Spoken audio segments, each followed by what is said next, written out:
We'll just kind of go straight into it. Tap the fight. I think most people thought it'd be an easier fight, etc. You know, looking at the guy's age and obviously previous opponents, but it was a good example to show you that nobody's easy, especially if they're getting ranked and getting mandatory title fights. Cagey guy. That's correct. Never underestimate anybody.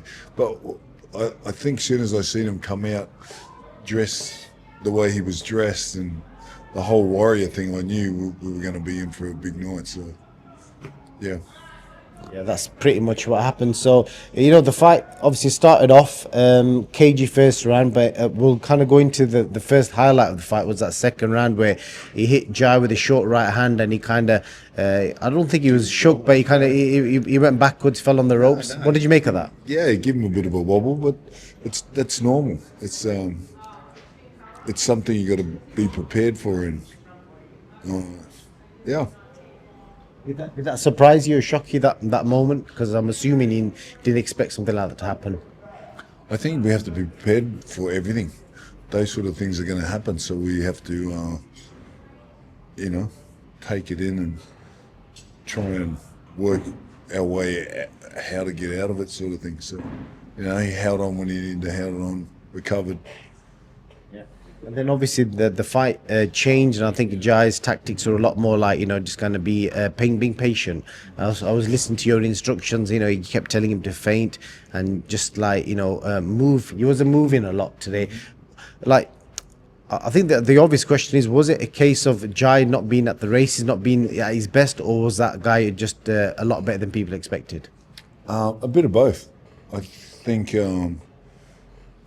Jai felt a bit heavy in the legs, and CINKARA, like you said, come to fight. So makes a very, difficult fight.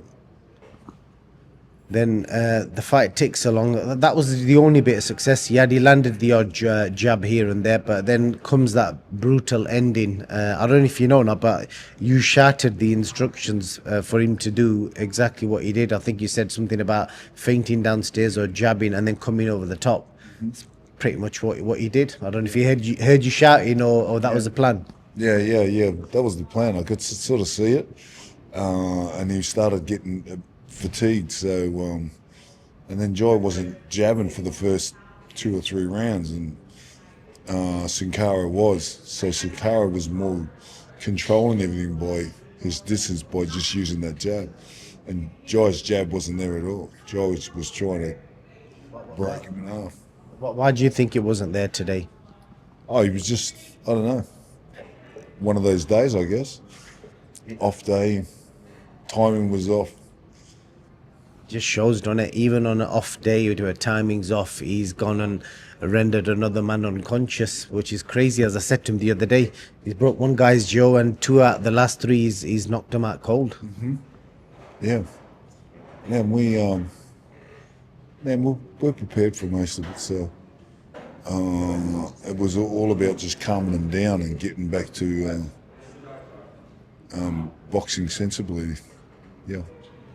This might be a mad question for you, Tap, but do you ever fear for Jai's opponents? Because his knockouts aren't just like, where the referee jumps in and they get stopped on the ropes. He's icing people out cold, or he's breaking their jaws in like 3 places.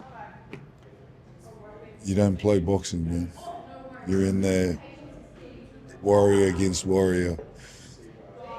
What are they going to do? You don't go half pace, you actually go out there to hurt someone. So it's unfortunate. It's part of the game.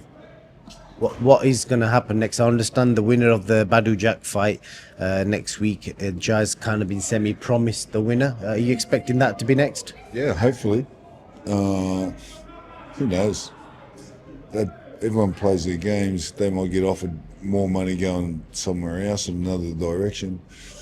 We'll just be patient and see what happens. We can only try, Yeah. I just want to quickly, before I let you go, get a quick insight about Jai. I asked him the other day, I know your phone's going mad, but I've got to ask you these couple of questions.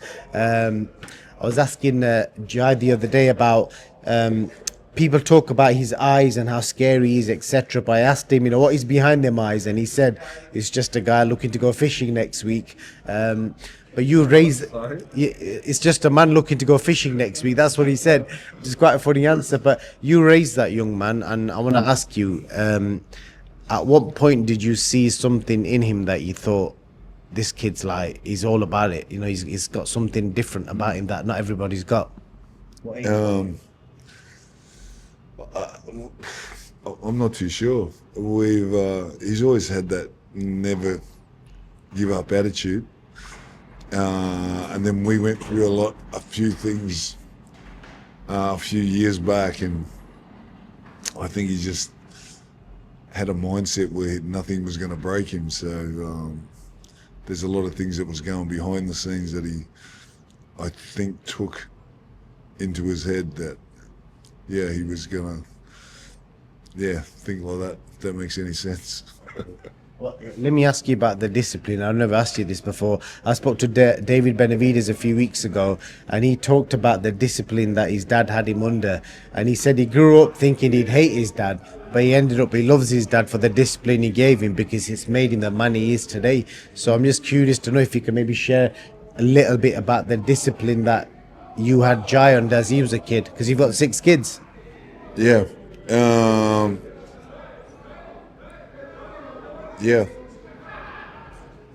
don't know. He just loves it. Was he a strict dad? Is what I'm asking. Was you strict with him? Yeah, of course. You have to be the strict dad. You have to, they don't get up in the morning by themselves at that age. You have to force them to get up. Come on, get up. Come on, run that hill. Come on, do the stairs. You know what I mean? All that stuff doesn't come from them really at a young age. You have to sort of keep your finger on it. So, a lot of it's, pressure, but good pressure, I think. We're having a serious chat and all these. They haven't got a clue of it. They don't realise we're trying to get deep here. Because I want people to learn about him as a person. Because I think the British and American fans are intrigued by his character. So I want to try and understand where he gets all this from. So obviously you're his dad, and most men get their personalities from their dad. Yeah. So whatever he is, you must have been some part of that. Yeah, of course. I mean, I was strict in a lot of ways, but I think in a good, healthy way. Maybe. That's just my point of it. My point of view, he might think something different. It's obviously works, so yeah.